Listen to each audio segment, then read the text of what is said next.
Kita kat ni man.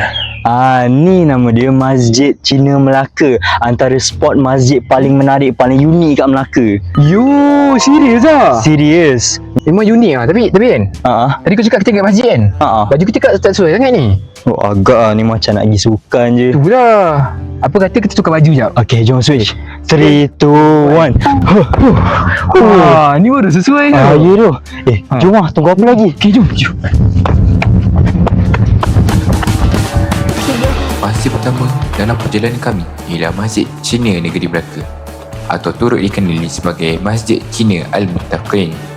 Masjid ini terletak di kawasan Paya Rumput, Kerubong, Melaka. Apa yang menjadikan masjid ini unik ialah reka bentuknya yang bercirikan seni bina Cina dengan penggunaan warna merah, bom berlapis, gerbang besar dan elemen pagoda pada bahagian bangunannya. Masjid ini mula beroperasi dan dirasmikan pada 27 Jun 2014, manakala solat Jumaat pertama diadakan pada 4 Julai 2014. Dari segi konsep, seni binanya sering dikaitkan dengan inspirasi masjid dan bangunan di China seperti Beijing, Shanghai dan Xi'an. We love Masjid Cina Melaka.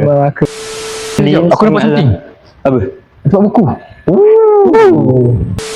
Ada 2 kipas helikopter guys.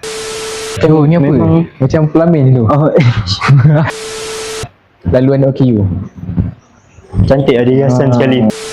You will love this. Cina masjid ni friendly lah untuk semua umur, semua peringkat keupayaan, semua jenis jantina. Yes. Selepas melihat keunikan Masjid Cina Melaka, perjalanan kami diteruskan ke sebuah masjid lama yang lebih klasik dan bersejarah. Masjid Tengkera merupakan antara masjid lama yang penting di Melaka. Menurut Arkib Negara Malaysia, masjid ini dibina pada tahun 1141 Hijrah bersamaan dengan 1728 Masihi. Bangunannya berbentuk segi 4 tepat dan mempunyai bubung 3 tangkuk. Seni binanya memperlihatkan percampuran unsur tempatan dan luar, termasuk bentuk yang menyerupai rumah limas, pagoda dan piramid. Sismim juga turut menyatakan bahawa Masjid Tengkera pernah dibina semula pada tahun 1821 dan pernah dijadikan sebagai masjid utama atau masjid negeri bagi Melaka. Ali Wasanlah sangatlah unik hiasan dia. Tapi lawa. Sangat lawa. Masya-Allah. Gila. Empayar Johor yang meliputi tanah besar Johor, Pahang, Singapura, Lingga, Riau, Karimun dan lain-lain keperluan dan sekitarnya. Juga disediakan kipas besar tu. Pak, ada kipas helikopter. Mungkin dah masanya untuk kita pergi ke next station kan. Jom.